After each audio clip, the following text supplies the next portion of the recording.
नमस्कार, आप देख रहे हैं भोजपुरिया न्यूज दर्शन। पल पल की खबरों को जानने के लिए चैनल को सब्सक्राइब करना ना भूलें। क्या है आज का ताज़ा खबर, जानिए विस्तार से। आप देख रहे हैं भोजपुरिया न्यूज दर्शन। खबर है रोहतास जिले से। प्रखंड काराकाट से प्रखंड प्रमुख बैजंती देवी अभिभावक राम नारायण पासवान जी का उन्होंने दशहरा, दीपावली एवं छठ पूजा पर प्रखंड वासियों को ढेर सारी बधाइयां एवं शुभकामनाएं दी हैं।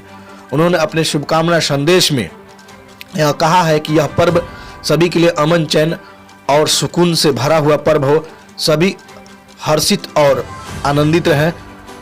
आगे उन्होंने बताया कि इस महापर्व और दीपावली, दुर्गा पूजा त्यौहार पर लोगों को आपसी सौहार्द और भाईचारे के साथ इस पर्व को मनाना है, क्योंकि यह पर्व हमें बताता है कि असत्य पर सत्य की विजय कैसे होती है और पवित्रता का एक संदेश मिलता है और हमें इस पवित्रता को बनाए रखना है।